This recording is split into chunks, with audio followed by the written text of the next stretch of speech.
નમો હરિકુંતાણં નમો સિદ્ધાણં નમો આયર્યાણં નમો યુવજાયાણં નમો લોયે સવસાહુણાં અસો પંચનમોખારો સવપાવપણાસનો મંગલાણં ચ સૌયસી પરમં હવૈમંગલં અજ્ઞાનતિમિરાંધાનાં જ્ઞાનાંજનશલાકયા નેત્રયોન્મિલિतं येन तस्मै श्रीगुरुवे नमः मखादिव्याकुक्षिरात्मा शब्दजितवरदात्मजं श्रीराजचन्द्रगुहं वन्दे तत्त्वलोचनदायकम् प्रभु तत्त्वलोचनदायकम्।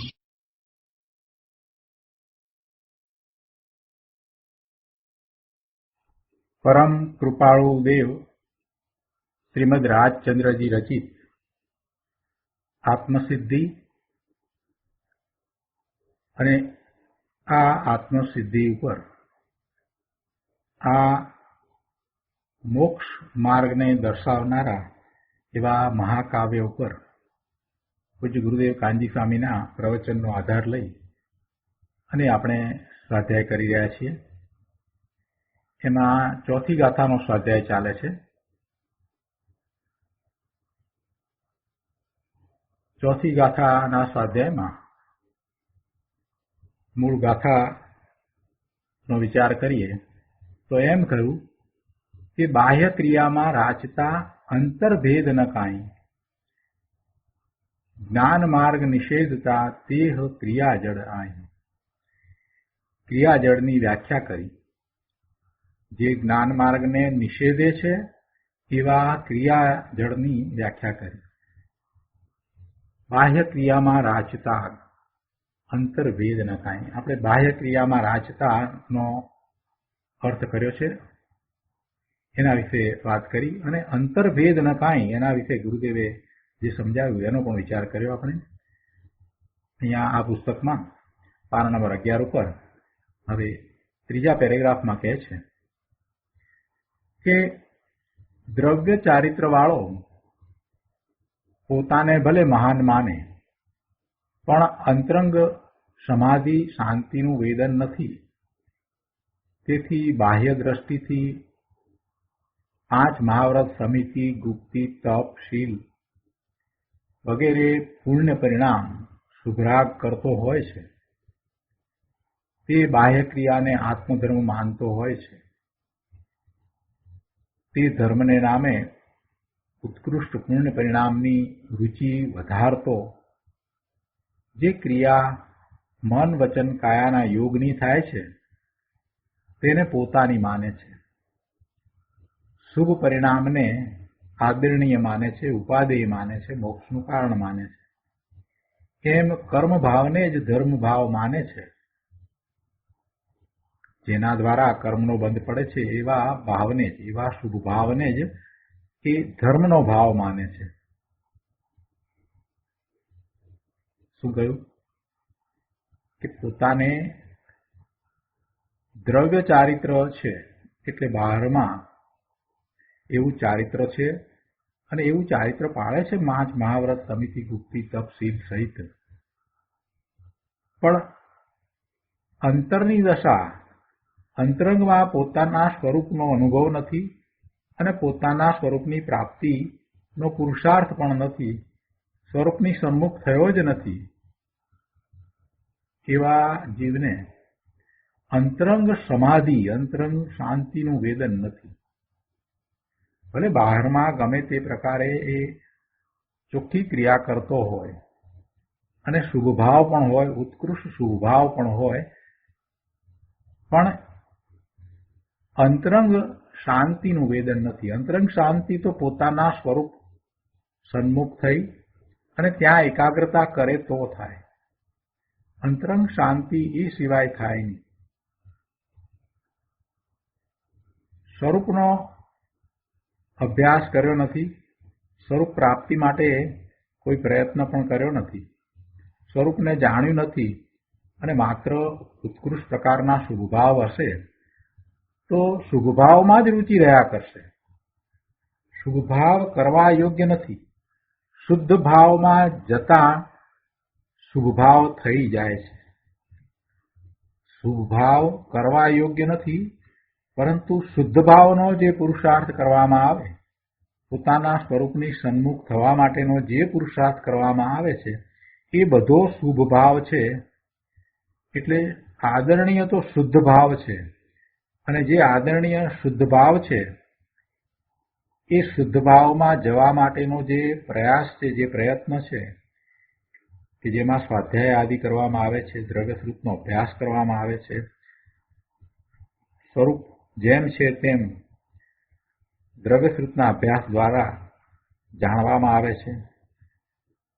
આગમ અને યુક્તિ દ્વારા પોતાના સ્વરૂપને એ જાણે છે, સમજે છે. આ બધું જે કાંઈ કરી રહ્યો છે એવું કરતા એને ક્યારેક પ્રભુ તરફનો અહોભાવ પણ આવે છે, સ્તુતિ વિનયનો ભાવ રહે છે, પૂજાનો ભાવ પણ આવે છે.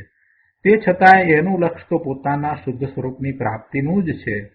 એટલે આ જે પ્રયત્ન છે એ દરમિયાન જેટલો શુભ ભાવ છે એ શુભ ભાવ એને હોય છે, થઈ જાય છે, પણ એનું લક્ષ્ય એ શુદ્ધ ભાવ કરવાનું નથી. એનું પ્રયોજન એ શુભ ભાવ કરવાનું નથી. એનું પ્રયોજન એ શુભ ભાવ કરવાનું નથી. એનું પ્રયોજન તો શુદ્ધ ભાવમાં રહેવાનું છે, શુદ્ધ ભાવનો સ્પર્શ કરવો, અનુભવ કરવો, અને એનું પ્રયોજન તો શુદ્ધ ભાવે થવાનું છે. એટલે અહીંયા કહે છે કે ગમે તે પ્રકારનો એવો ઉત્કૃષ્ટ શુભ ભાવ હોય તો એ શુભ ભાવ છે તે ધર્મ નથી. એ શુભ ભાવ બંધનું કારણ છે. અને એમ એ જો શુદ્ધ ભાવની રુચિ વિના, પોતાના સ્વરૂપની પ્રાપ્તિની રુચિ વિના શુભ ભાવને ધર્મ માનીને એ પ્રયત્ન કરતો રહેશે તો શુભ ભાવની અને એના પરિણામની રુચિ વધશે. શુભ ભાવની અને શુભ ભાવના પરિણામ કે જે દેવ મનુષ્યની ગતિ છે એની એને રુચિ થશે, એની રુચિ વધશે, અને પછી તો એ જ કરશે, બીજું કાંઈ કરશે નહીં. એ તો અનાદિનો કરતો આવ્યો છે, એટલે તો ભવના ભ્રમણ થાય છે, એટલે તો ભવના ભ્રમણ થાય છે. એટલે એને અહીંયા સમજાવ્યું છે કે ભાઈ તારી બધી ક્રિયા, જે ક્રિયાઓ તું કરે છે, ભલે એ સાચી હોય, બરાબર હોય, તે છતાંય જો તારું લક્ષ્ય શુદ્ધ ભાવનું નથી, તારું લક્ષ્ય સ્વરૂપની પ્રાપ્તિનું નથી, તો એ બધી ક્રિયાઓ છે તે તને કોઈ રીતે કાર્યકારી થતી નથી. તેથી તને ધર્મ થતો નથી. જો અહીંયા દર્શાવવું શું છે? દર્શાવવું એ છે કે જે બાહ્ય ક્રિયામાં રહ્યા છે એ બાહ્ય ક્રિયામાં રહ્યા છે એટલે એ ક્રિયાજળ કેવા હોય છે એની વાત કરવી છે. એટલે ઘણાના મનમાં એમ થાય કે ક્રિયાજળ એટલે કાંઈ બીજો વિચાર ન કરતા હોય અને અથવા તો શાસ્ત્રનો અભ્યાસ ન કરતા હોય અને માત્ર ક્રિયા કરતા હોય એને ક્રિયાજળ કયા છે, એવી સામાન્ય માન્યતા લોકોમાં પ્રવર્તે.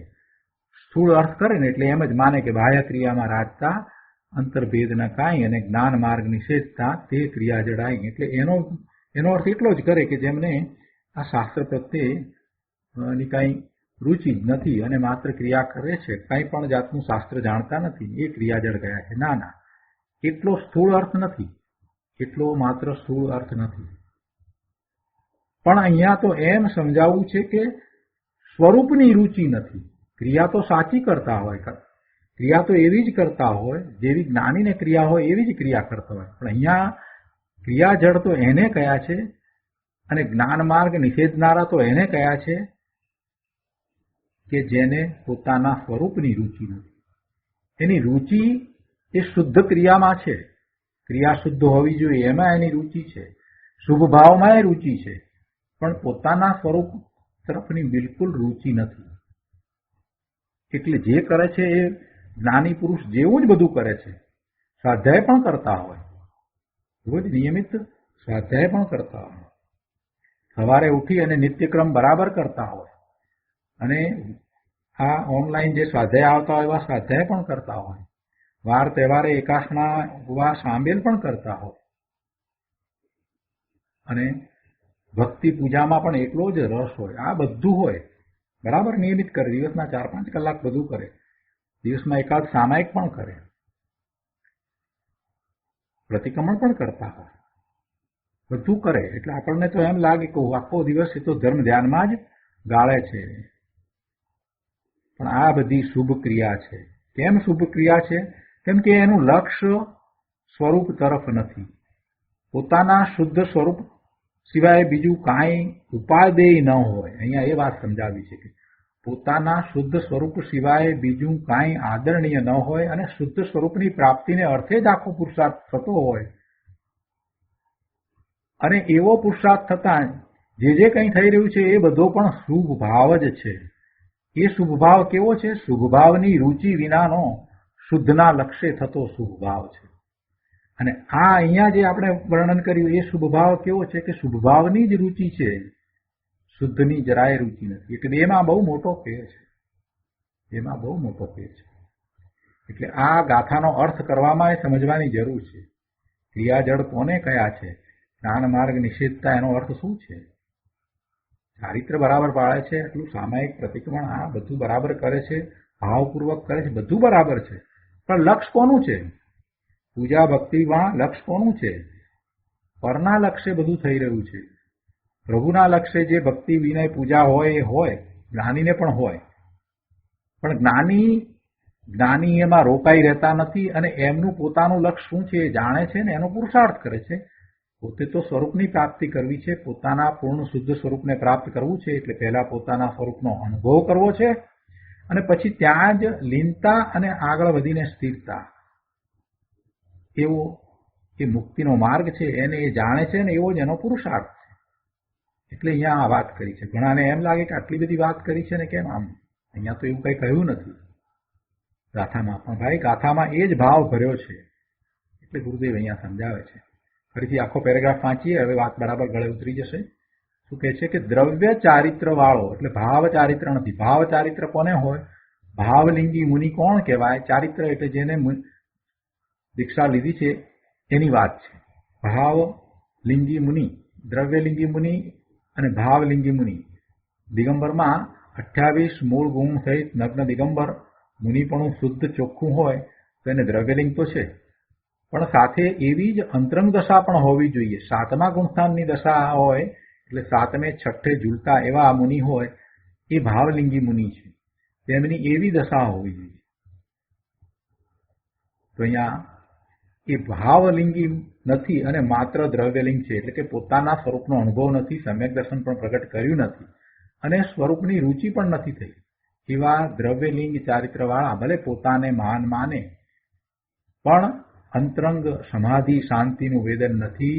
તેથી બાહ્ય દ્રષ્ટિથી 5 મહાવ્રત, સમિતિ, ગુપ્તિ, તપ, શીલ વગેરે બધું હોય, અને એને કારણે થઈ અને પુણ્ય પરિણામ પણ થતા હોય વગેરે, પુણ્ય પરિણામ શુભરાગ એ કરતા હોય, અને એ બાહ્ય ક્રિયાને આત્મધર્મ માનતા હોય, તો તે ધર્મને નામે ઉત્કૃષ્ટ પુણ્ય પરિણામની રુચિ વધારી રહ્યા છે. ધર્મના નામે એ પુણ્યના પરિણામની રુચિ વધારી રહ્યા છે. કેમ કે લક્ષ્ય તો સ્વરૂપનું થયું નથી. સ્વરૂપના લક્ષ્યની પ્રાપ્તિ માટેનો પુરુષાર્થ છે એમ પણ નથી. ધ્યેય પણ સ્વરૂપના લક્ષ્યનું થયું નથી. સ્વરૂપની પ્રાપ્તિ કરવી છે એવું ધ્યેય પણ નથી. અને જે કંઈ ક્રિયાઓ થઈ રહી છે મન વચન કાયાના યોગની, મન વચન અને કાયાના યોગની જે કંઈ ક્રિયાઓ થઈ છે એ બધી ક્રિયાથી તો ભગવાન આત્મા જુદો છે. મન, વાણી અને કાયા આત્માની સાથે ક્યાં જાય છે? એ તો આત્માથી જુદા છે ને, ભિન્ન છે ને. મન વચન અને કાયાના યોગ એ આત્માના યોગ નથી. અને એવા મન વચન કાયાના યોગ એની બધી ક્રિયાઓને પોતાની માને અને એ યોગને પણ પોતાનો માને અને શુભ પરિણામને આદરણીય માને તો એ ખરેખર તો પુણ્યનો બંધ કરે, બીજું કાંઈ કરે નહીં. એટલે કે કર્મ ભાવને પોષી રહ્યા છે. એમને ધર્મ ભાવ તો છે જ નહીં. ધર્મ ભાવ કોને કહેવાય? પોતાના શુદ્ધ સ્વરૂપની પ્રાપ્તિ કરાવે એ ધર્મ ભાવ છે. આ તો બંધનો ભાવ થયો, આ તો કર્મનો ભાવ થયો. તો કોઈને પ્રશ્ન થાય તો શું કરવું? અમારે આ બધું ન કરવું? જો એવી તો અમે વાત નથી કરી. ન કરવું એવું અમે કહ્યું નથી પ્રભુ. કોઈ મહાપુરુષ એવું ન કરવાનું કહેતા જ નથી, તો અમે વળી કોણ કહેવા? ન કરવાનો એમ કહેવાનો આશય નથી. શું કરવું એ સમજાવવાનો આશય છે. સ્વરૂપનું લક્ષ્ય કરવું અને પછી આ બધું જે થાય છે તે થાય, એના સ્વામી ન થવું. આ જે બધી શુદ્ધ ક્રિયાઓ થતી હોય તો થવા દેવી, ભલે થાય છે, પણ એના સ્વામી ન થવું, એને કર્તવ્ય ન માનવું. એ થાય છે ને કર્તવ્ય તો શુદ્ધ ભાવનું છે. શુદ્ધ ભાવ એને જ એકમાત્ર કર્તવ્ય સમજવું. સમ્યક દર્શન, સમ્યક જ્ઞાન, સમ્યક ચારિત્ર્યના પરિણામ છે એ કર્તવ્ય છે, એ પ્રયોજનભૂત છે. એને નિયમ કયો છે. નિયમ સારમાં એને નિયમ કયો છે. એ જ નિયમ છે અને એ જ ધર્મ છે. એ ધર્મના પરિણામ છે. એવા ધર્મના પરિણામ પ્રગટ કરવા એ જ જીવનું કર્તવ્ય છે. પછી સાથે જે કંઈ બીજા અન્ય ભાવ છે તેને શુભ ભાવ છે તો ભલે રહ્યા, એને પોતાના ન માનવા, એ પોતાની નબળાઈ સમજવી. પોતાની નબળાઈ એટલા માટે કે શુદ્ધ ભાવ છે તે પ્રયોજનભૂત છે અને શુદ્ધ ભાવમાં નથી જવાતું અને શુભ ભાવમાં રહ્યા છીએ તો એટલી પોતાના પુરુષાર્થની નબળાઈ કહેવાય.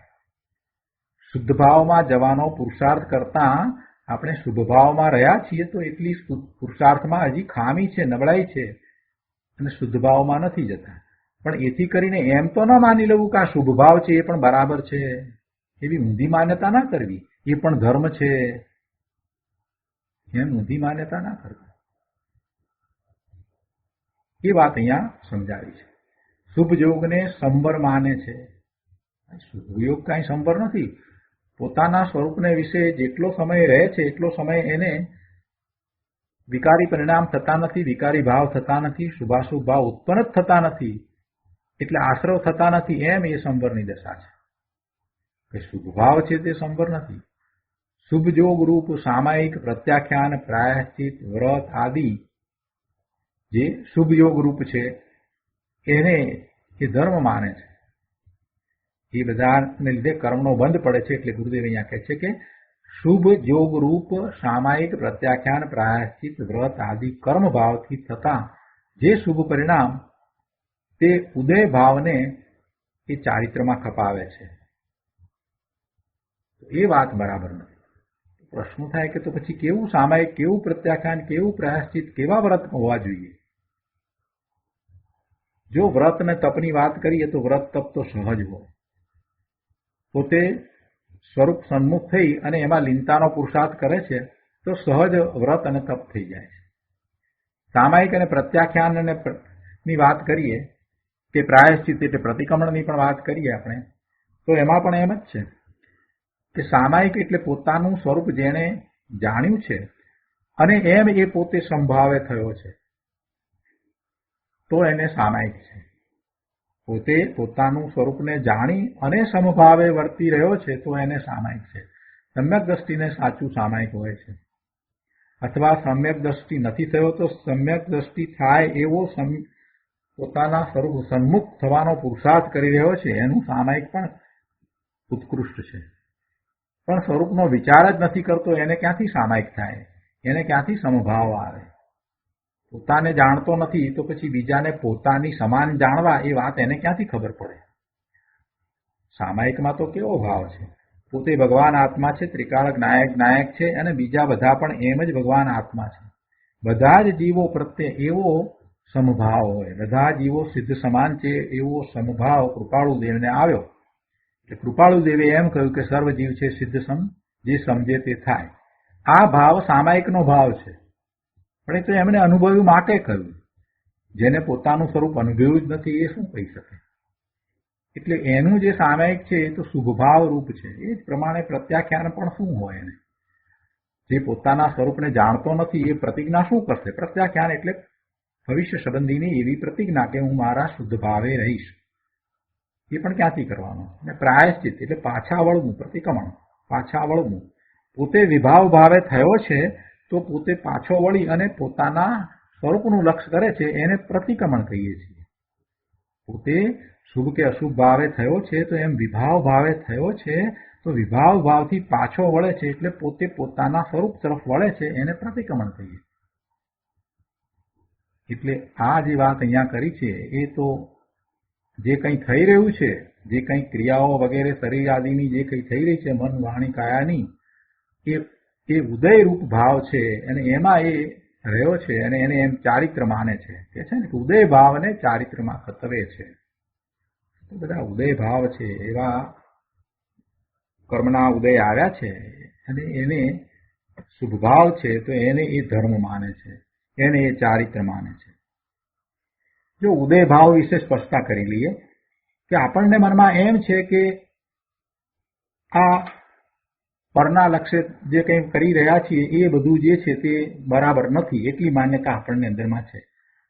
અથવા તો પરની ક્રિયા કરીએ એમાં આપણે એમ માની લઈએ કે બરાબર છે કે એ આપણો ભાવ નથી, ધર્મ ભાવ નથી. એટલે ત્યાં સુધી લોકો હજી સમજે છે, પણ એ એમ નથી સમજતા કે વર્તમાનમાં પૂર્વ કર્મના જે સ્થિતિબંધ પૂરા થાય છે, ઉદયમાં આવે છે કર્મ, અને એવું કર્મ ઉદયમાં આવતા એનું લક્ષ્ય કરતા થતા જે ભાવ છે એ પણ છોડવા લાયક છે.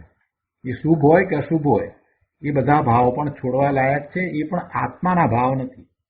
બીજા બધાને એ પર સમજે છે કે શરીર છે તે પર છે, એમ ત્યાં સુધી તો એ સમજે છે. પણ શુભ ભાવ કે જે શુભ ભાવ કર્મના ઉદયનું લક્ષ્ય થતા, કર્મનો ઉદય એવો આવ્યો છે તો એવા સંયોગો પ્રાપ્ત થયા છે કે મંદિરમાં જવાનું થયું. કર્મનો ઉદય છે અને એવા સંયોગો છે તો તમને મંદિરમાં જવાનું થયું. તો બરાબર છે કે તમને એવો એ વખતે શુભ ભાવ આવે. મંદિરમાં જાઓ છો તો પ્રતિમા જોઈને એવો શુભ ભાવ આવે છે. પણ એ શુભ ભાવ છે તે પુણ્ય બંધનું કારણ છે. એવો કર્મનો ઉદય આવ્યો છે તો એવા ઉદય સાથે જોડાતા થતો શુભ ભાવ છે. એ શુભ ભાવ કર્મના ઉદય સાથે જોડાતા થતો ભાવ છે, એ આત્માનો ભાવ નથી. મોટા ભાગના લોકોને આ જ સમજ નથી પડતી. એવો ભાવ આવે એને આત્માનો ભાવ ન સમજવો. આત્માનો ભાવ એ નથી એ કઈ રીતે ખ્યાલ આવે? તો એક જ સવાલ પૂછવો કે સિદ્ધને આ ભાવ હોય? સિદ્ધ ભગવાનને આવો ભાવ હોય? તો કે ન હોય. તો આત્માનો ભાવ નથી. જો આત્માનો ભાવ હોય તો એ કાયમ રહે એવો ભાવ હોય, સતત ટકી રહે એવો ભાવ હોય, કે કોઈ પણ સંયોગોમાં જાય નહીં એવો ભાવ હોય. પોતાના સ્વરૂપ વિશે સ્થિરતાનો ભાવ જે છે એ ભાવ કેવો છે? કાયમ ટકી રહેતો ભાવ છે. સિદ્ધને પણ એ ભાવ છે અને તીર્થંકર પરમાત્માને પણ એ ભાવ છે, કેવળી ભગવાનને પણ એ ભાવ છે. પણ શુભ ભાવ, કેવળી ભગવાનને કોઈ શુભ ભાવ હોતો નથી, હરિયંત ભગવાનને કોઈ શુભ ભાવ હોતો નથી, તીર્થંકર ભગવાનને, દિનેશ્વર ભગવાનને કોઈ શુભ ભાવ હોતો નથી, સિદ્ધ ભગવાનને કોઈ શુભ ભાવ હોતો નથી. એટલે શુભ ભાવ તો આવશે. કર્મના ઉદય છે અને એની સાથે જોડાતા શુભ ભાવ તો આવશે. શુભ ભાવ ના આવે એમ નહીં બને. અને એ વખતે એમ અમે નથી સલાહ આપતા કે તમારે અશુભ ભાવમાં જવું, એમ તો ક્યાં કહ્યું જ છે. શુભ ભાવ આવશે, પણ શુભ ભાવનું સ્વામિત્વ છોડવું અને એ વખતે એમ સમજવું કે આ શુભ ભાવ આવ્યો છે, એ શુભ ભાવમાં મારે અટકવાનું નથી, એથી વિશેષ આગળ વધીને મારે તો શુદ્ધ ભાવમાં જવાનું છે. અને પ્રભુએ પણ એમ જ કર્યું. પ્રભુએ એટલે તીર્થંકર ભગવાન, કેવળી ભગવાને પણ એમ જ કર્યું. પોતે પોતાના સ્વરૂપને વિશે સ્થિર થયા છે, એ કોઈ બીજાના સ્વરૂપને વિશે સ્થિર નથી થયા. મહાવીર સ્વામી ભગવાન કાંઈ પાર્શ્વનાથ ભગવાનના સ્વરૂપને વિશે સ્થિર નથી થયા, કે પછી શાંતિનાથ ભગવાનના સ્વરૂપને વિશે પણ સ્થિર નથી થયા. પોતે પોતાના સ્વરૂપને વિશે સ્થિર થયા. દરેક તીર્થંકર ભગવાન, દરેક હરિયંત ભગવાન, દરેક કેવળી ભગવાન પોતે પોતાના સ્વરૂપને વિશે સ્થિર થયા છે. એને ધર્મ કયો છે.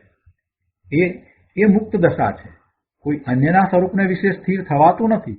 તો પ્રભુએ જે કર્યું છે એમ કરવાની પ્રભુએ સલાહ આપી છે, એવો ઉપદેશ આપ્યો છે, એવો ધર્મ પ્રકાશ કર્યો છે, એવી ધર્મ પ્રભાવના કરી છે. તો એને આપણે સ્વીકારવી પડે કે જીવે પોતે પોતાના શુદ્ધ સ્વરૂપનો વિચાર કરી અને એમાં એકાગ્રતા કરી એને અનુભવી એમાં લીનતા કરવી, એમાં સ્થિર થવાનું છે. અને આવું કરતા પ્રભુની વાણીમાંથી આપણને આવું જ્ઞાન થયું છે તો આપણને પ્રભુ પ્રત્યે એવો વિનયનો ભાવ, પૂજાનો ભાવ, સુખ ભાવ, ભક્તિનો ભાવ આવ્યા વગર રહેશે જ નહીં. તો આવે, ભલે આવે, એની ના નથી. એવો ભાવ આવવો જોઈએ, આવે, અને એ આવવાનો છે. ક્યાં સુધી આવશે? કે જ્યાં સુધી પૂર્ણ દશા નહીં થાય ત્યાં સુધી એવો ભાવ આવશે. 7મા ગુણસ્થાનથી ઉપરની દશામાં કોઈ વંદ્ય ભાવ હોતો નથી. વંદનનો ભાવ 7મા ગુણસ્થાનથી ઉપર નથી હોતો, કેમ કે 7મા ગુણસ્થાનમાં છે ત્યારે એ પોતે પોતાના સ્વરૂપને વિશે બિરાજી ગયા છે. પછીના બધા ગુણસ્થાન 8મું, 9મું, 10મું એ અંતર્મુહૂર્તમાં જે આવે છે તો એ પોતે પોતાના સ્વરૂપમાં છે. એ વખતે તો ત્યારે એ ગુણસ્થાન ચડી જાય છે. એ શ્રેણી ચડે છે ત્યારે પોતાના સ્વરૂપને વિશે રહીને ચડે છે. પછી 12મે ગુણસ્થાને જાય છે તો પણ એમ જ છે, પોતાના સ્વરૂપને વિશે રહે છે. એટલે એ બધા ગુણસ્થાનને વિશે એ પોતે પોતાના સ્વરૂપને વિશે જ રહે છે. અને 13મે ગુણસ્થાને પહોંચે છે એટલે સ્વરૂપમાં સ્થિર થઈ જાય છે. એટલે ત્યાં કોઈ પ્રકારે એવો વંદ્ય ભાવ પણ હોતો નથી. પોતાના સ્વરૂપને વિશે સ્થિરતાનો જ પુરુષાર્થ છે. એટલે પ્રભુની ભક્તિનો ભાવ, વિનયનો ભાવ, શુભભાવ તો રસ્તામાં આવવાનો જ છે. કયા રસ્તામાં? મોક્ષ માર્ગના રસ્તામાં. એ તો આવવાનો જ છે. પણ લોકો એને જ ધર્મ માનીને રોકાઈ જાય છે, એટલે આગળ વધતા નથી. રસ્તામાં રોકાઈ રહેવાનું નથી, આગળ વધવાનું છે. પ્રભુએ જે માર્ગ બતાવ્યો છે, પોતે ચાલીને એ માર્ગ બતાવ્યો છે, એ રસ્તે જઈને માર્ગ બતાવ્યો છે, એને સમજવાનો છે. એટલે પ્રભુએ જે કહ્યું છે એ સમજીએ ત્યારે ખરેખર આપણે પ્રભુની આજ્ઞા માની કહેવાય, પ્રભુની આજ્ઞાને આમાં છીએ એમ કહેવાય. એમ ન કરીએ અને આપણી મતિ કલ્પના એ માત્ર શુભભાવમાં રહીએ અને એમ માનીએ કે ના મને તો પ્રભુ પ્રત્યેનો વિનય છે ને, તો એથી કાંઈ પ્રાપ્ત થવાનું નથી. એક સરસ ઉદાહરણ આપું, બધાને ગમશે એવું ને, સમજાઈ જાય એવું સરળ છે. એક સારી સ્કૂલ હતી, એની અંદર ઘણા વિદ્યાર્થીઓ હતા. એમાં એક વિદ્યાર્થી એવો હતો કે એ ટીચરને જેટલી વાર ટીચર મળે એટલી વાર આમ બરાબર નમસ્કાર કરે, એમાં ક્યાંય ભૂલે નહીં. જેટલી વાર મળે એટલી વાર બરાબર નમસ્કાર કરે. પછી એના મનમાં એમ થયું કે આપણે ટીચરને બરાબર એમનો વિનય કરીશું તો જ આપણે આગળ વધી શકીશું. એટલે વારંવાર એવો પ્રયત્ન કરે કે જેથી કરીને ટીચરને મળવાનું થાય. ટીચરને ઘેરે પણ જાય અને એમને પણ એમ કરીને નમસ્કાર કરી આવે. કોઈક ને કોઈક રીતે દિવસમાં 5-7 વાર ટીચરને નમસ્કાર કરે. ભણે નહીં, ભણવામાં ઢ, બિલકુલ ભણવાની અંદર ઢ, પણ આ કામ બરાબર કરે. બીજો એક વિદ્યાર્થી હતો એના જ ક્લાસનો, હોશિયાર વિદ્યાર્થી, જ્યારે ટીચર મળે ત્યારે વિનયપૂર્વક નમસ્કાર કરે અને બાકી પોતે પોતાનું હોમવર્ક બરાબર કરે, પોતાનો અભ્યાસ બરાબર કરે, બધું બરાબર કરે. ટીચરે એક દિવસ પેલા વિદ્યાર્થીને કહ્યું કે ભાઈ તું રોજ મને નમસ્કાર કરે છે પણ તું ભણતો તો છો નહીં. જો તું એમ ના માનતો કે તું દિવસમાં મને 10 વાર સલામ મારે છે કે 10 વાર નમસ્કાર કરે છે એટલે હું તને પાસ કરી દઈશ, એ જો એમ માનતો હોય તો તારી માન્યતા ભૂલ ભરેલી છે. પેલો બીજો વિદ્યાર્થી જે છે એની જેમ તું પણ સીધી રીતે ભણવા બેસી જા, અભ્યાસ કર અને બરાબર હોમવર્ક કર. હું જે ક્લાસમાં ભણાવું એ બરાબર સમજ અને એને સમજી અને બરાબર અભ્યાસ કર તો પાસ થઈશ. બાકી એમ માનતો નહીં કે તું 10 વાર તું મને વિશ કરે છે, ગુડ વિશ કરે છે એટલે હું તને પાસ કરી દઈશ, એમ માનતો હોય તો તારી માન્યતા ભૂલ ભરેલી છે. આવું ચોખ્ખું ટીચરે કહી દીધું. આપણી પણ એવી જ દશા છે. આપણે ભગવાનની વાતને માનવી નથી અને માત્ર નમસ્કાર કર્યા કરીએ તો પ્રભુ એક દિવસ આપણને પણ આમ કહી દેશે કે ભાઈ નમસ્કાર કરવાથી કાંઈ ન વળે. મેં માર્ગ સ્પષ્ટ બતાવ્યો છે, ઓમકાર ધ્વનિમાં બતાવ્યો છે, એ પ્રમાણે કરવાનું છે. એ નહીં કરે તો તારું કાંઈ કલ્યાણ થવાનું નથી. એટલે આ ગાથાની અંદર જે ભાવ ભરેલા છે એ ગુરુદેવે આ રીતે કાઢ્યા છે કે સ્વરૂપનું લક્ષ્ય કરીને જે મૂળ મોક્ષનો માર્ગ છે એ નથી આદરતા અને બાકી બીજું બધું જે કરે છે એને અહીંયા ક્રિયાજળ કયા છે. પછી જ્ઞાન માર્ગને નિષેધે છે અને એ જે કંઈ ક્રિયાઓ છે તે મન, વાણી અને કાયાની ક્રિયા છે એનામાં ધર્મ માને છે.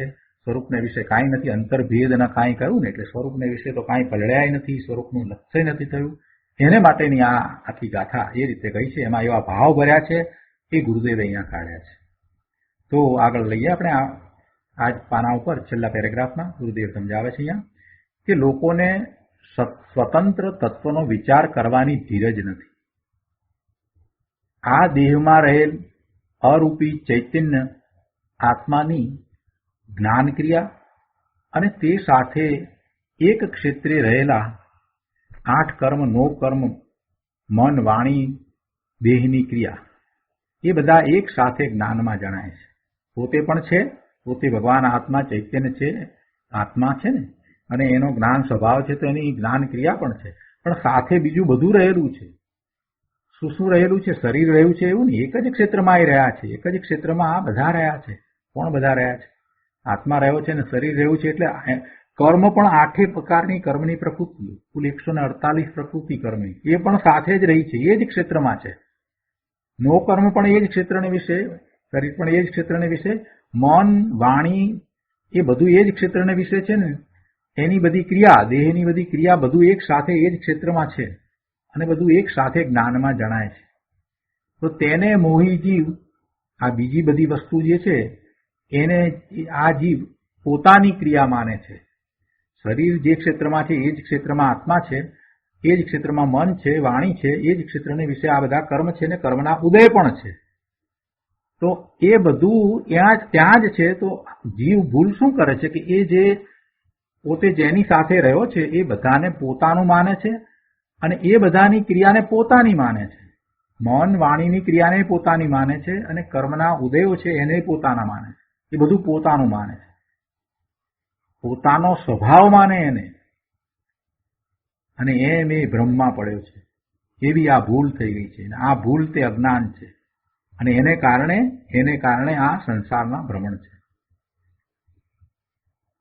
પણ જ્ઞાની બરાબર સમજે છે કે આ ભૂલ છે અને એ મારો સ્વભાવ નથી. અર્થાત આ શુભાશુભ ભાવથી કલુષિતતાથી તદ્દન ભિન્ન મારો જ્ઞાન સ્વભાવ છે. શુભાશુભ ભાવ, વિકારી ભાવ, વિભાવ ભાવથી ભિન્ન મારો જ્ઞાન સ્વભાવ છે. સ્વભાવ તો પ્રભુ પોતાનામાં રહેલા જેવા ગુણ હોય એને કારણે હોય. આત્મામાં શુભ ભાવ થાય કે અશુભ ભાવ થાય એવો એક પણ ગુણ નથી.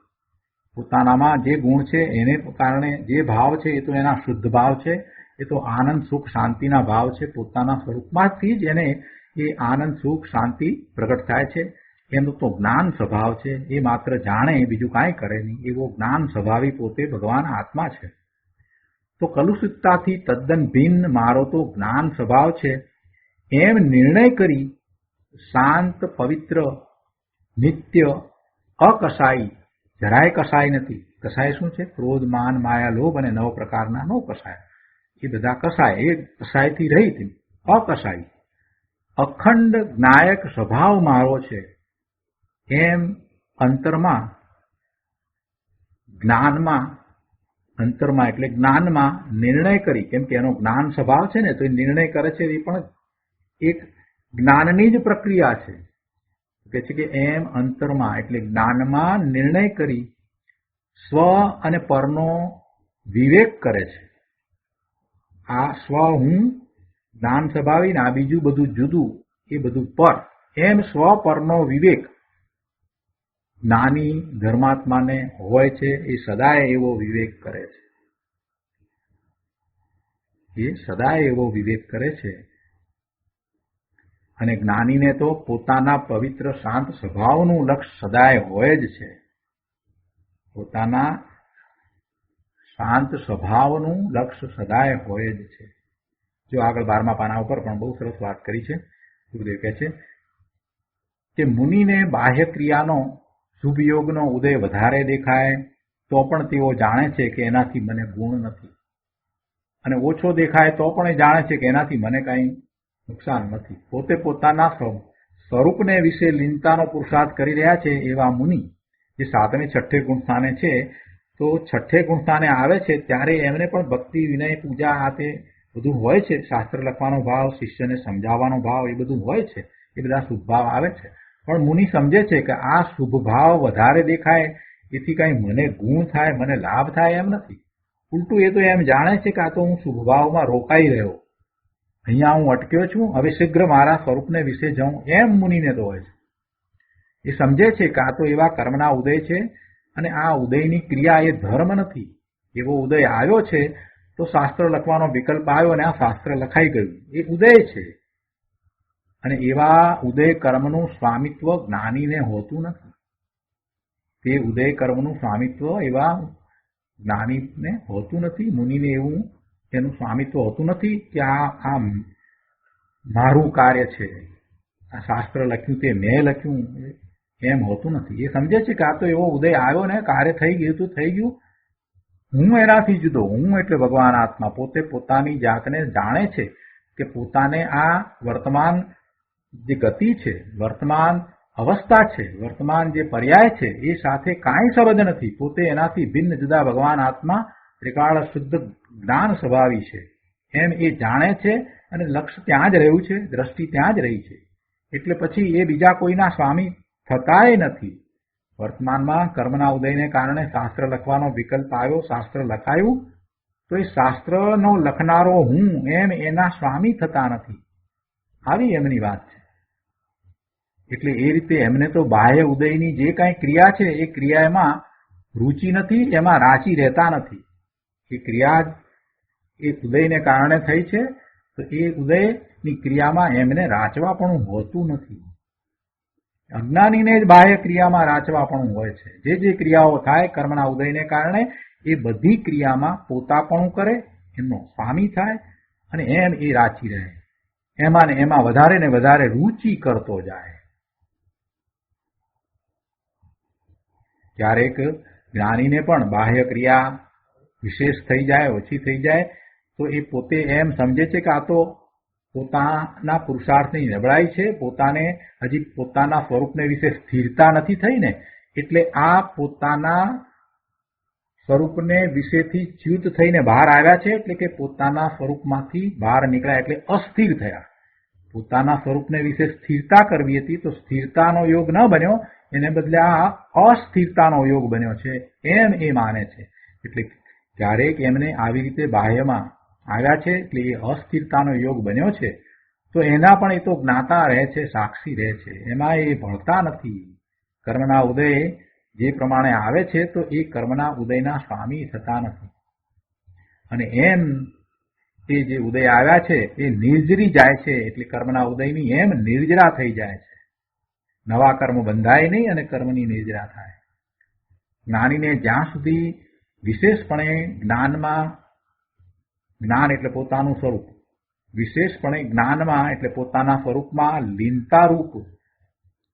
લીનતારૂપ પુરુષાર્થ થતો નથી ત્યાં સુધી જ્ઞાની સમજે છે કે પોતાના પુરુષાર્થમાં નબળાઈ છે. એટલે એ વધારે ઉગ્રતાથી એવો પુરુષાર્થ કરે છે, વધારે ઉગ્રતાથી પુરુષાર્થ કરે છે. એમને તો હવે લીનતા કરવી છે ને એમાં આગળ વધીને એમાં સ્વરૂપમાં સ્થિરતા કરવી છે. કે જ્ઞાનીને જ્યાં સુધી વિશેષપણે જ્ઞાનમાં લીનતારૂપ ચારિત્રમાં સ્થિરતા નથી ત્યાં સુધી શુભ પરિણામ થાય છે, થતા રહે છે, છતાં જ્ઞાની પોતે એવા પરિણામથી અલિપ્ત રહે છે, એવા પરિણામના સ્વામી પણ થતા નથી. પોતાનો ઉત્કૃષ્ટ પુરુષાર્થ વધારે છે, શુભ વિકલ્પો થઈ જાય છે, એવું પણ બને છે. અને મનમાં ક્યારેક એ સંબંધનો રાગ ભાવ પણ છે, શુભ ભાવ પ્રત્યેનો ક્યારેક કોઈક સૂક્ષ્મ રાગ પણ હોય છે. એટલે એમને પણ એવું ઉત્કૃષ્ટ પુણ્ય બંધાઈ જાય છે, એમને પણ એવું ઉત્કૃષ્ટ પડી જાય છે, પુણ્ય બંધાઈ જાય, છતાં તે પુણ્ય પરિણામની એમને રુચિ નથી, પુણ્યના ફળની પણ રુચિ નથી, પુણ્યના ફળનો એમને જ્ઞાનીને આદર હોતો નથી. પુણ્ય ફળનો જ્ઞાનીને આદર હોતો નથી. આવી વાત હોય છે. અહીંયા આગળ પણ કહ્યું છે જ્ઞાન માર્ગ નિષેધતા, એ વાત કરી છે આપણે લઈએ છીએ કે જ્ઞાન માર્ગ જે નિશ્ચય મોક્ષ માર્ગ છે તેની આ ક્રિયાજળ છે ને એ નિંદા કરે છે, એ નિંદા કરશે અને કહેશે કે આત્મા આત્મા શું કરો છો, એકલો આત્મા કહેવાથી કાંઈ મોક્ષ થવાનો નથી, માટે આપણે તો ક્રિયા કરવી જ જોઈએ. આ જ્ઞાનની માથાકૂટ ન જોઈએ. આ ચોપડીઓ વાંચ્યા કરવાથી કાંઈ ધર્મ થવાનો નથી. આવું બધું ઘણું બધું જાત જાતનું બોલે છે ને એવી પ્રરોપણાએ કરે છે ને એવા ઘણા લોકો તો ઉપદેશે આપે. કેમ કે એને આત્મા શું કરી શકે અને આત્મા શું ન કરી શકે એનું એને ભાન નથી.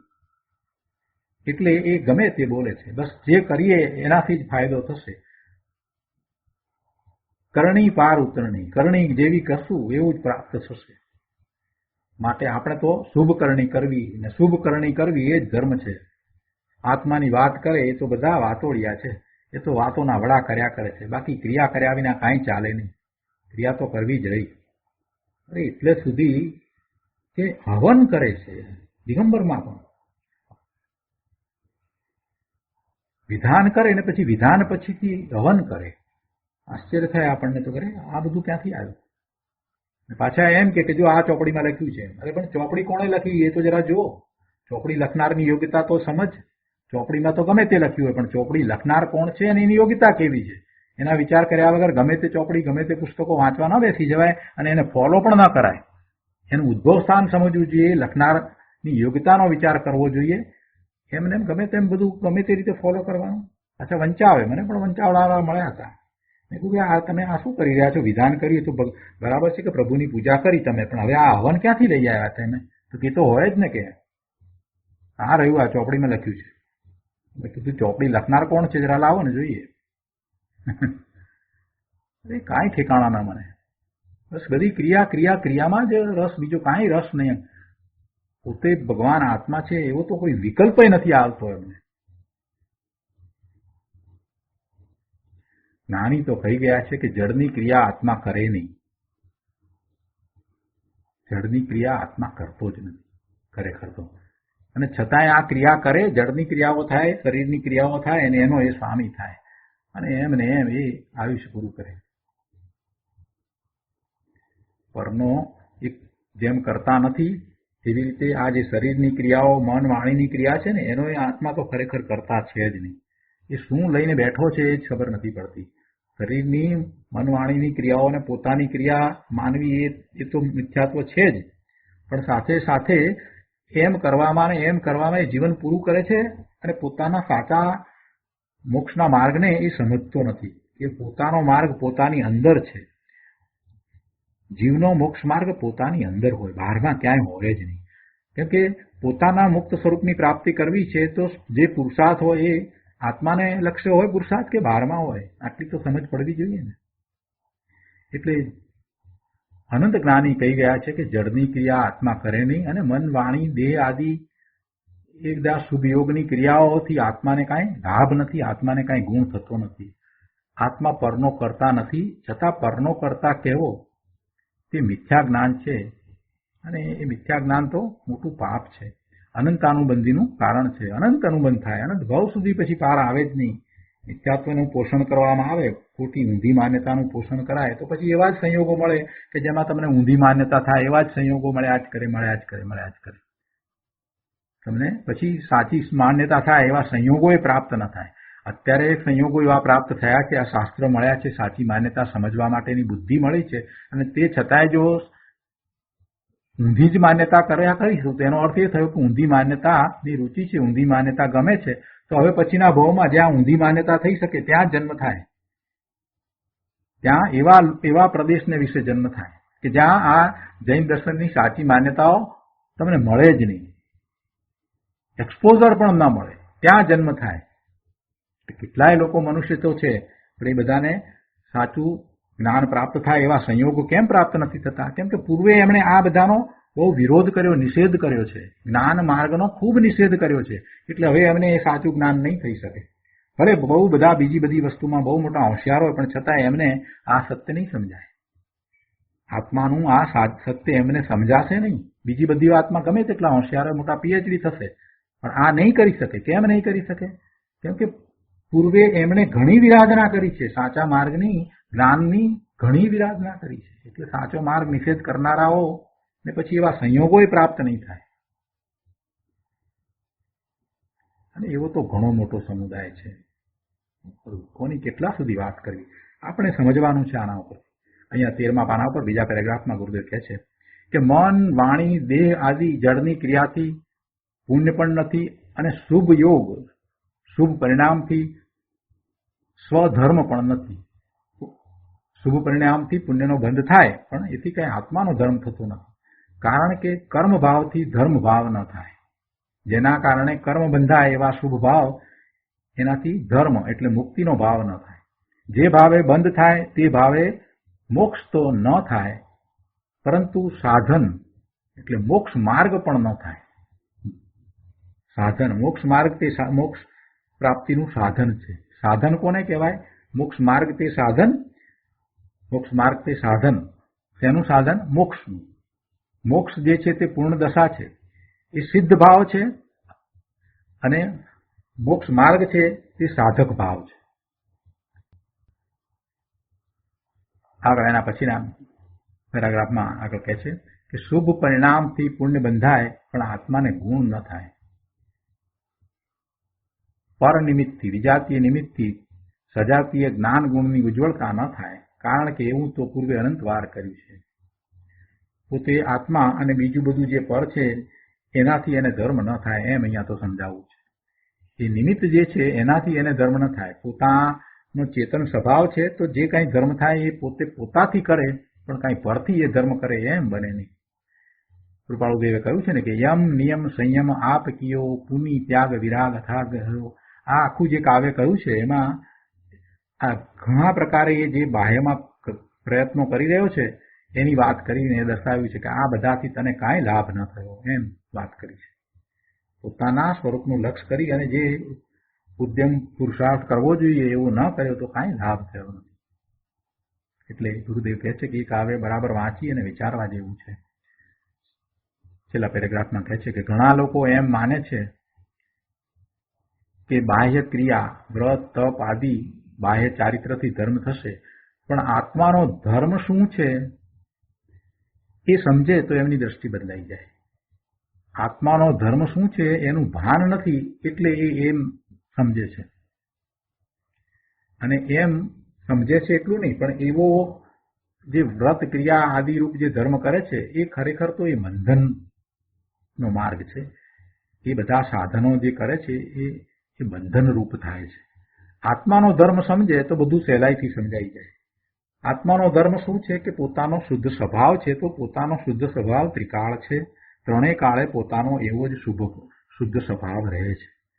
અને આવા શુદ્ધ સ્વભાવે પોતે પરિણમી જાય એવું એનામાં સામર્થ્ય પણ પડ્યું છે. એવું સામર્થ્ય એનામાં પડ્યું છે. અને એ સામર્થ્ય પડ્યું છે એ વાતનો ખ્યાલ સિદ્ધ ભગવાનનો ખ્યાલ કરીએ તો આવી જાય છે કે અનંત સિદ્ધ થયા છે તો પોતે પોતાના સામર્થ્યથી થયા છે. અનંત જીવો સિદ્ધ થયા છે તો પોતે પોતાના સામર્થ્યથી થયા છે. તો હું પણ એવો જ જીવ છું, હું પણ એવો જ આત્મા છું કે હું મારા સામર્થ્યથી સિદ્ધ થઈ શકું. હું પણ મારા સામર્થ્યથી સિદ્ધ થઈ શકું. આત્માનો એવો સ્વભાવ છે. આત્મામાં ક્યાંય શુભાશુભ ભાવ થાય એવા ગુણ નથી કે એવો એનો સ્વભાવ નથી. આત્માનો સ્વભાવ પુણ્ય પાપ રાગના ભેદ રહિત, એ બધા રહિત કેવળ જ્ઞાયક સ્વભાવ છે, જ્ઞાન સ્વભાવ છે. માત્ર જ્ઞાન કરે અને એનો નિષેધ કરવાની દ્રષ્ટિ જે લોકોની છે, આવા જ્ઞાયક સ્વભાવનો જે લોકો નિષેધ કરે છે અને ક્રિયામાં રાચી રહ્યા છે એમને તો અનંત ભવ થશે. તેનો નિષેધ કરવાની દ્રષ્ટિ રાખી ને બાહ્ય દ્રષ્ટિથી પાછા એમ કહે છે કે મહાવીર પ્રભુ તથા ગણધરો પણ ઉપવાસ, વ્રત, તપ આદિ દેહની ક્રિયા કરતા હતા, એટલે અમારે તો એ જ ક્રિયા કરવી છે, બીજું કાંઈ કરવું નથી. તો એમને તો ભાઈ ઘણું રખડવાનું થશે. કેમ કે એ ગણધરને પણ સમજ્યા નથી ને મહાવીર ભગવાનનો પુરુષાર્થ પણ એ સમજ્યા નથી. મહાવીર સ્વામી ભગવાન, ગણધર ભગવાન, આચાર્ય ભગવાન જે કરી રહ્યા છે એનું તમે બાહ્ય સ્વરૂપ જુઓ છો કે એમને આજે ઉપવાસ છે, પણ તમને ક્યાં ખબર છે કે એ ક્યાં બિરાજી રહ્યા છે? તમે તો માત્ર એમણે ખોરાક નથી લીધો એટલું જ જોયું, પણ એ પોતે પોતાના સ્વરૂપમાં ઊંચે, ઘણે ઊંચે ઉપર બિરાજી રહ્યા છે, ઉપરમાં વાસ કરી રહ્યા છે. એને ઉપવાસ કહીએ છીએ. પોતાના સ્વરૂપને વિશે વાસ, એ ઉપરમાં વાસ, એવો ઉપવાસ. અને એવો ઉપવાસ હોય ત્યારે બાહ્યમાં ખાવા પીવાની ક્રિયા ન થાય એ સહજ વસ્તુ છે. તો એવા ઉપવાસ ને એવા તપની વાત છે. પોતાના સ્વરૂપને વિશે એવા લીન થઈ જાય છે કે વારંવાર બહાર આવે છે તો એક ક્ષણ પૂરતા 2-5 સેકન્ડ પૂરતા બહાર આવે છે, પાછા સ્વરૂપમાં લીનતાનો પુરુષાર્થ કરે છે. એમ આખો દિવસ એમને એમ ચાલે છે, 2 દિવસ 3 દિવસ સુધી ચાલે છે. તો આપણને તો એમ દેખાય છે કે એમને 3 દિવસના ઉપવાસ કર્યા, અઠમ કર્યો. અરે પ્રભુ, એ તો પોતાના સ્વરૂપને વિશે સ્થિરતાનો પુરુષાર્થ કરી રહ્યા હતા. એ એમનું તપ છે, એ તપ છે. બાહ્યમાં એ વખતે ઉપસર્ગ આવ્યા હોય, પરિસર આવ્યા હોય, તે તરફ એમનું લક્ષ જતું નથી, કેમ કે પોતે સ્વરૂપને વિશે એવો લીનતાનો પુરુષાર્થ કરી રહ્યા છે, સ્થિરતાનો પુરુષાર્થ કરી રહ્યા છે. એટલે ખોરાક લેવાનો તો વિકલ્પ આવતો નથી, પાણીનો પણ વિકલ્પ આવતો નથી. અને બહારમાંથી જે કાંઈ કોઈક પ્રકારના નાના પ્રકારના ઉપસર્ગ આવે છે, કંઈક જીવડા કરડે છે, જીવાત કરડી જાય છે કે કાંઈક થાય છે, તો એ તરફે એમનું લક્ષ જતું નથી. એને તપ કહ્યું છે કે એમાં બહારમાં એમનું લક્ષ જાય જ નહીં, એ તપ કહ્યું છે. એવા ઉપવાસની વાત કરી છે. આ તો બધા અનુકરણ કરે. એક વાત યાદ આવે છે કે મેડિકલ કોલેજમાં ભણતા ને ત્યારે એમ પેલા અપ્રોન પહેરીને ફરતા હોય એટલે જાણે કે ડોક્ટર થઈ ગયા. ત્યારે ઘણી વખત થતું હતું કે ગમે તે માણસ અપ્રોન પહેરીને વોર્ડમાં આટા મારવા માંડે તો પોતાની જાતને ડોક્ટર કહેવડાવે. બિચારા ભોળા માણસો સમજે નહીં, આવું થઈ જાય. પણ પછી ખબર પડી કે તો તરત પકડાઈ જાય. એવા અપ્રોન પહેરીને ફરનારા, સ્ટેથોસ્કોપ લગાડીને ફરનારા તરત પકડાઈ જાય કે આ ડોક્ટર નથી.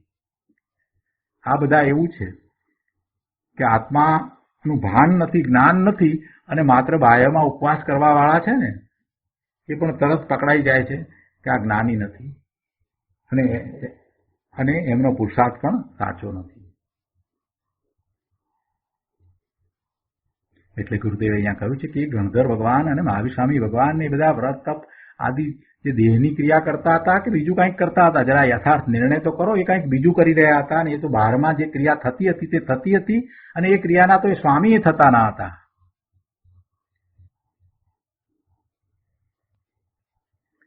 જરાક તો વિચાર કરો કે જ્યાં જેની પ્રાપ્તિ કરવી છે ત્યાં કાંઈ પણ ન કરવું અને બહારમાં બધું કરવું, એથી ધર્મ થાય. અહીંયા 14મા પાના ઉપર 3જા પેરેગ્રાફમાં સરસ વાત કરી છે. કે છે કે દેહ આદિની ક્રિયામાં પૂર્ણ પરિણામમાં ધર્મ છે.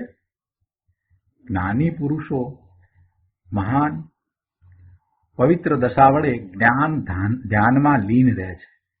બાહ્ય ક્રિયાનો શુભ યોગ સહજ હોય છે. રાગ ઘટતા રાગના બાહ્ય નિમિત્તો છૂટી જાય છે અને બાહ્ય ક્રિયા જે છે એ છૂટતી જાય છે. બાહ્ય ક્રિયાના નિમિત્તો છૂટતા જાય છે. બાહ્ય યોગની ક્રિયા નિમિત્ત થતી જાય છે. એટલે તે માત્ર પોતે પોતાનો પુરુષાર્થ કરે છે તો બાહ્યમાં એવી ક્રિયા થવાની હોય છે તે થાય છે. એમ નથી કે બાહ્ય ક્રિયાથી પોતાને ધર્મ થાય છે.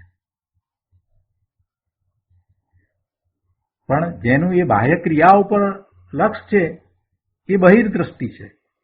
એ બહિર્દ્રષ્ટિ છે.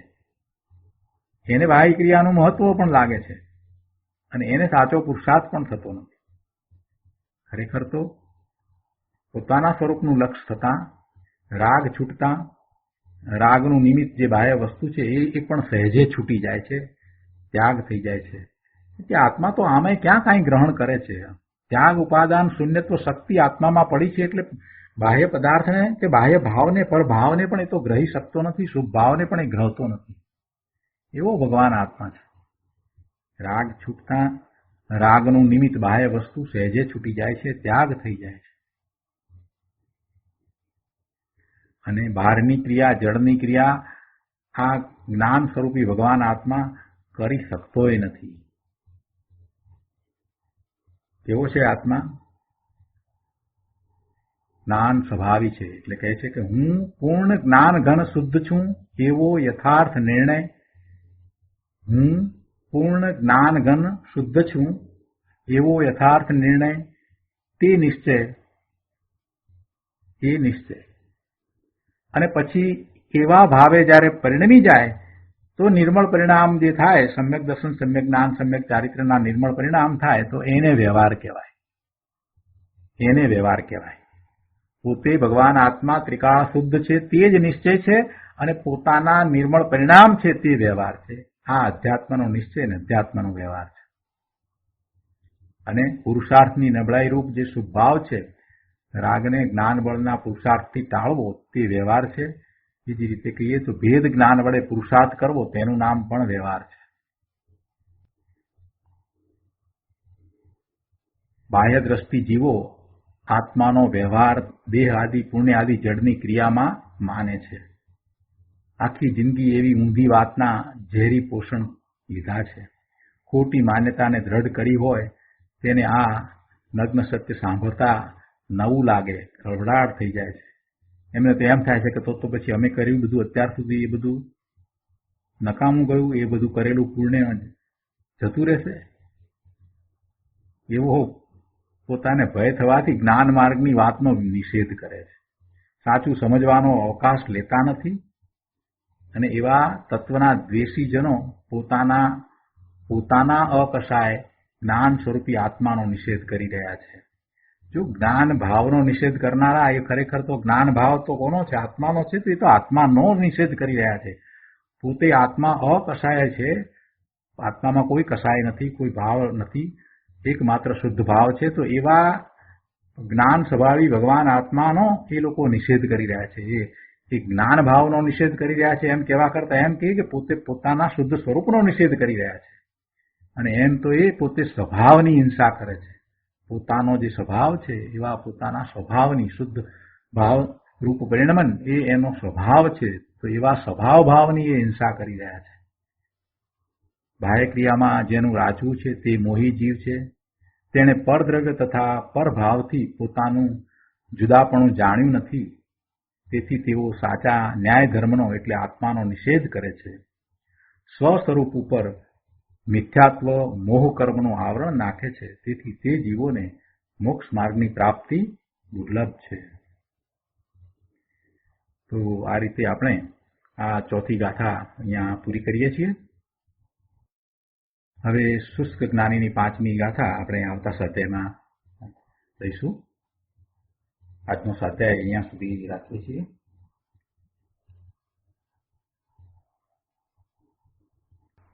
હવે સુખધામ બોલીએ. સુખધામ અનંત સુસંત ચરી દિન